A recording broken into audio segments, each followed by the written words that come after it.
So recently I was watching some Arc Raiders gameplay, and their explosion sounds are interesting. They're really bright and boomy, and they have a high emphasis on these sort of convolution, reverb, impulse responsey tails. Um, and I really liked how it sounded. It was really effective in placing the player in the environment. So I wanted to see if I could recreate that myself. I think typically I would reach for real explosion recordings and just snip the tail off of it, or maybe some fireworks in my own convolution reverb.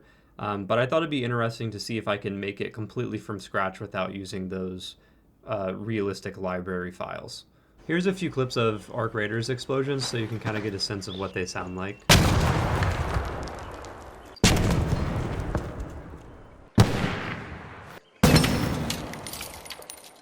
So the first thing I did was go around my house and record some impacts, tails, crackly sounds, some dirt sounds for detail in the tail. Just sort of normal stuff you would expect to record for explosions. I'll put a list somewhere in the video, and I also filmed it as well, so I'll put the little montage here.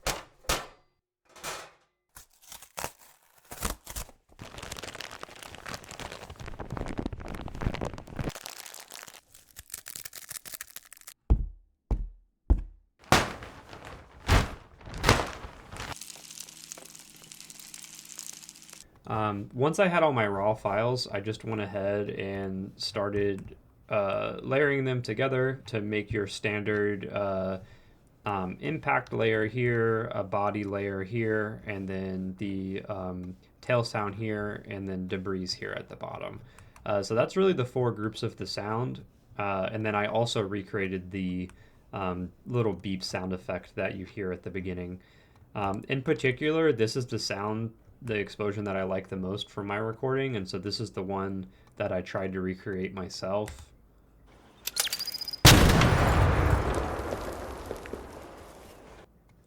So you can see it also has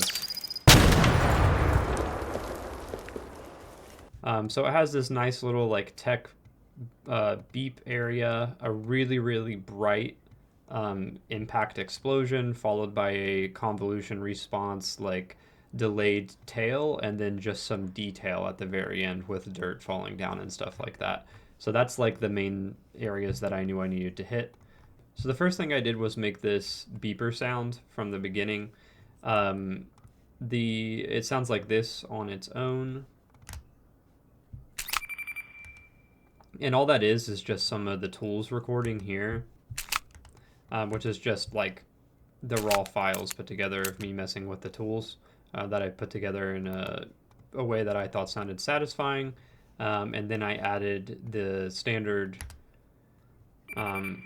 beep file there. That is just a faceplant patch that I made really quick. All the faceplant patch, it's super simple. All it is a square LFO that's routed into volume, pitching up and down really fast, as well as a cutoff filter.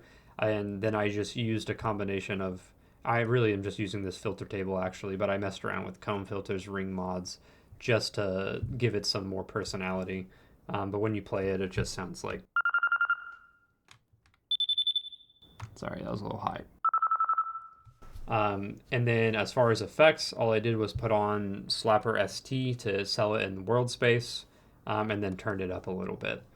Once I had that file, I noticed in the original sound that it had this sort of nice build-up techie quality to it, like almost digital sounding sound right at the beginning. And so I just wanted to recreate that to give it a little bit more movement. So I just made this little file here. And all that is I duplicated the faceplant patch that I just made. Looks like I also added a few more things to it. But really it's the same faceplant patch from before, but all I did was add an LFO and increase the pitch. So when you play it, it just... and so I just layered that in there to give it a little bit more movement. Once I had that down, we can move on to the impact layer. So I have the impact grouped into two different sections. It's going to be my main transient section, which is here. And all that is a few of the things that I recorded. First would be this cardboard rip, and that as a standard file without any effects on. It's just, and then I just ran it through a bunch of effects chains over here to just give it more punch. So that would include a transient shaper, OTT, Saturn, Saturn again, Haas to make it wide, a little bit of EQ, another transient shaper, a clipper, slapper to sell world space, and then another EQ. So really, I just spam a bunch of like standard push plugins is what I call them to push my sound. These are all the ones that I normally do. I just spam a whole bunch of these until it starts sounding really loud and punchy. The next one, and this is a really important layer, is the shower curtain. When I was first trying to make these explosions, it was difficult and really easy to fall into like pushing them a lot on the high frequency range to try to get a very loud pop. However, to get that sort of like boomy bright sound, it really took a while to find a sample that could really do that. And the shower curtain in particular was one that provided a lot of value and personality for me. So by itself, it's just a shower curtain hit. But then with Saturn, which is just this right here, so it really gave it that boomy quality that I was looking for. It was hard to find this. I actually went back and recorded this afterwards. A lot of the metal hits and other impact sounds that I had just didn't really have that boomy quality to it that I think that the shower curtain did. So it's really important to find a sample within that frequency range, I think. Next up is this thing I called Impact Guide A, which sounds like this, and without effects. And all that is I just combined a few of the impacts that I had and was just experimenting around. So this impact is made up of these three samples. Without effects for these three samples, it just sounds like this. So all it is pitched down cardboard ripping and then a metal impact from one of those pans. And then I just added a bunch of different effects, a little bit of EQ, radiator. I ended up not using that, and EQ again,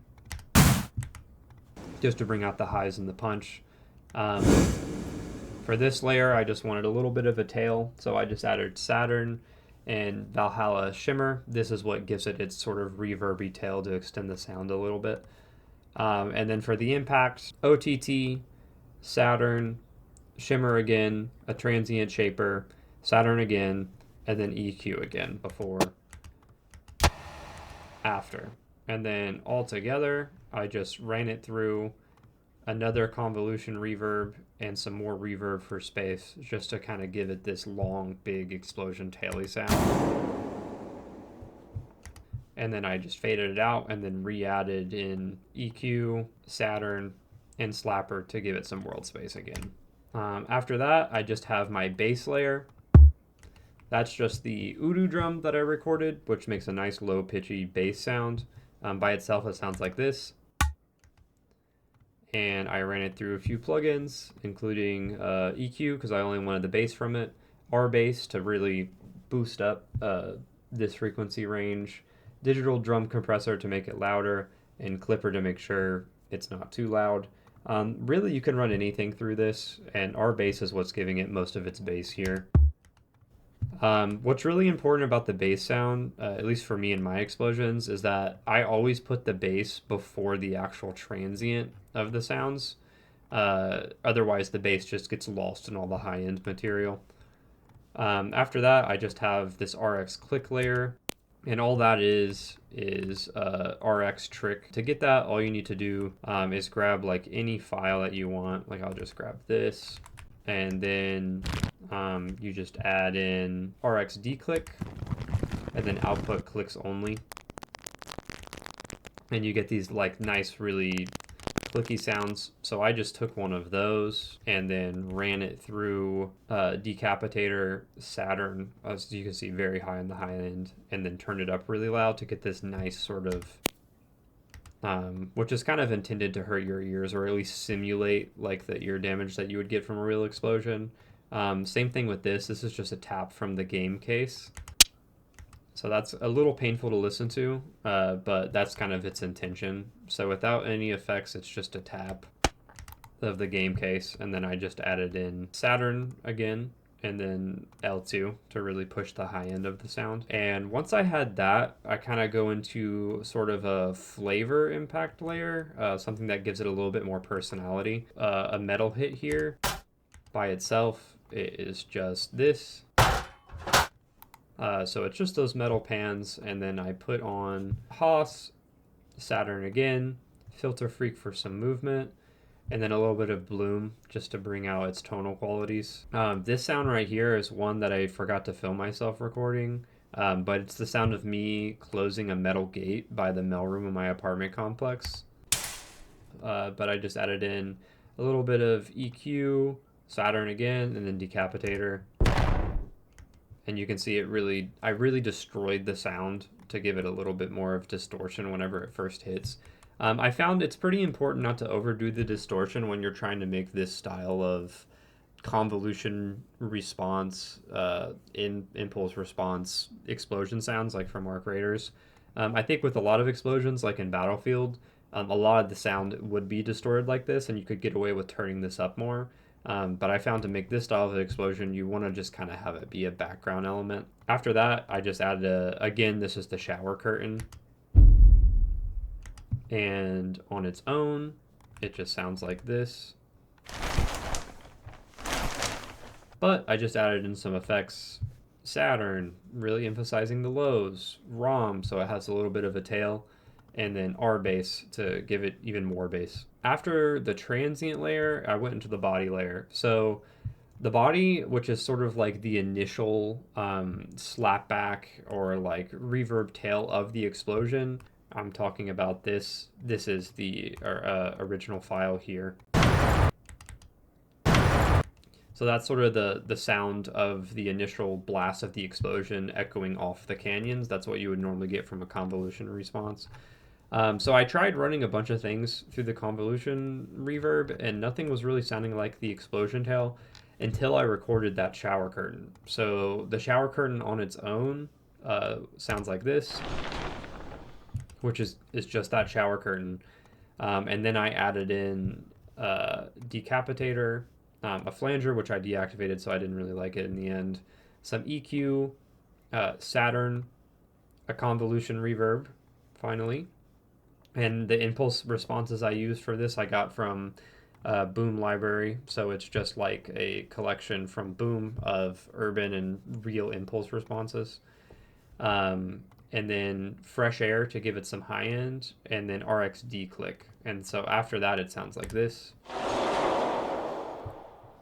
Which really simulates a little bit. It's not perfect. Getting a real explosion tail recording would sound better than this, but as far as just recording stuff from scratch, this worked for me. RxD click is really important here. If I disable it, then it has a lot of clicks in it.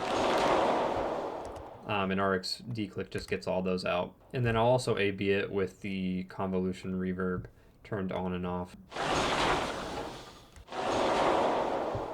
And once I had that, I just duplicated the processing that I had here and ran a few more samples through it. And I ended up really liking these samples here. And all that is me blowing on the mic from the recordings, so without any effects. And it's the same processing chain from before. Except it looks like I changed up the convolution reverb a little bit. I increased the feedback a whole lot, which kind of gives it this metal resonance towards the end. And you can see my attenuation here turns that down so it doesn't feed too much into the tail. And then finally, just some more wind. This is just me blowing on the mic again. Except I added a heavy EQ curve here with Saturn and then Haas to widen it. So, and that's just so I could have that nice easy curve in that mid frequency range. And then after that, it's just the tail sound.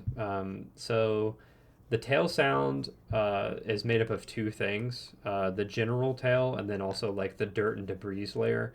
I'm going to mute the dirt and debris layer for now. The first thing I also forgot to film myself doing is I just recorded some ambience right outside my balcony of my apartment. I find it hard with like phase plant and white noise generators to make realistic sounding like white noise ambience and just running it through reverbs. To me, it's a lot easier and faster just to record some ambience literally anywhere, and then you sort of get that realistic sounding ambience. After that, this is me crushing the rice. And then I just ran it through a plugin chain.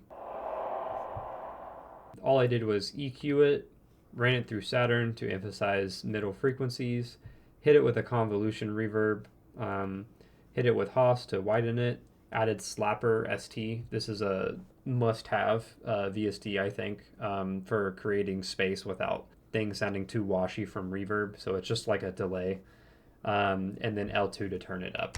And so really all of the personality of this just comes from the convolution reverb and ST, Slapper ST. So if I disable both of these, which is what I just did, it sounds like this.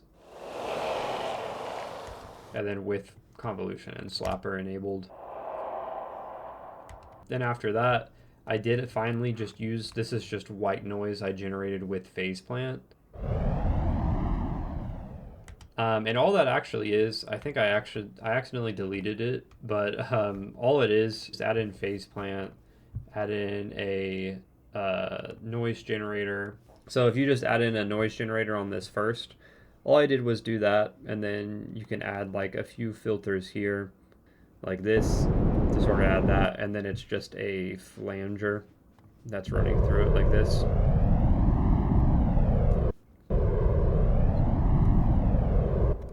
So that's all this is. And that's just to sort of give it that like nice, I don't even know what you call this, but it sounds nice when you put it together. Then I just have some simple impacts to represent the environment. And altogether, I think it like just adds a little flavor towards the end. And all that is me tapping on the game case, and then some EQ to make it lower pitched. Or actually, that was the laundry. Here it is. It was like the laundry container. That's a little bit more bassy. This next layer, again, it's just another abstract tail reverby layer. So this is just another phase patch that I made. All it is white noise again. I added a saturator and a filter, which is being randomly moved around a little bit, and then an LFO for the gain. And then I just have another white noise generator here at the bottom. And then I just have a filter, a transient shaper, and a comb. Oh, I just ran it through Spin Tracer to give it some movement. So it's just sort of that abstract sound. And then I ran it through a plugin chain very similar to everything else I used, which is just Saturn, convolution convolution reverb, impulse response. And then Pro L2 just to give it a little bit more volume, although it looks like I really didn't give it too much. And then just a standard reverb and then an EQ again. This next layer is just me. This is me rubbing the towel on the microphone.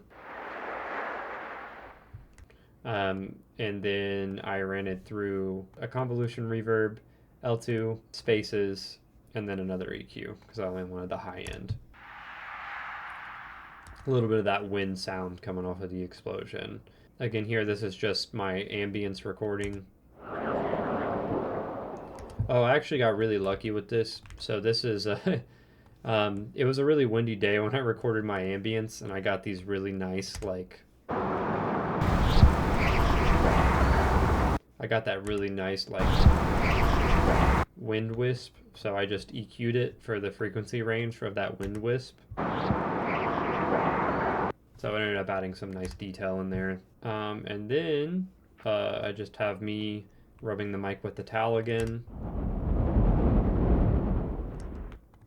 And then it was just some EQ.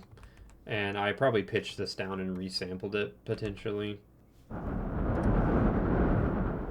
And then once we have that, that's pretty much it for the tail layer by itself. But then, of course, it's missing some detail with the dirt. It's just some different recordings I did of different dirt, sand, and the rice. And then I also added in, I recorded some large pebbles the other day.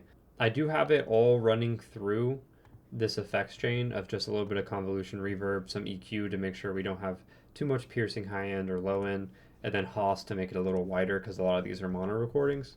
But it's literally just some pebbles pouring the dirt. And this is just another recording that I forgot to film of me like sliding my hand through some sand.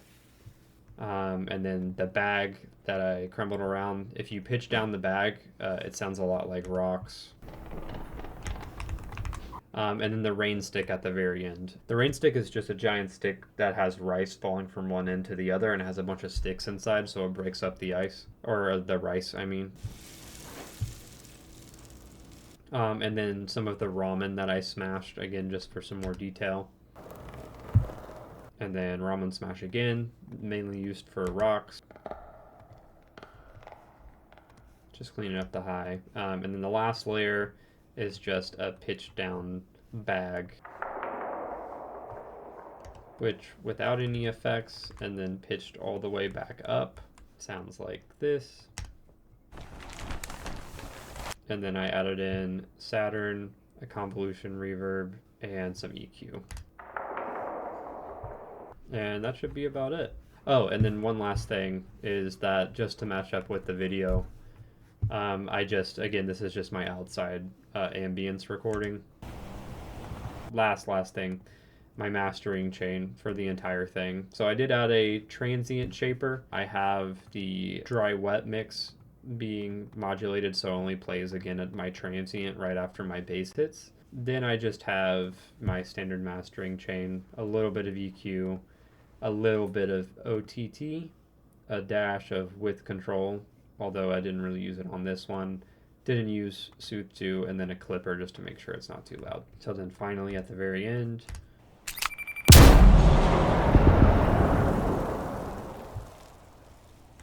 and then again, Arc Raider sounds great.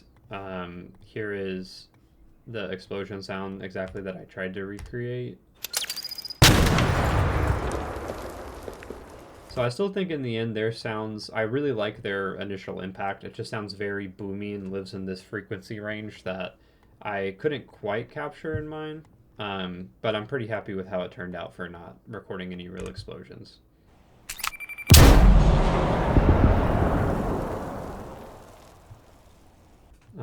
But yeah, that should be about it. Thank you for watching.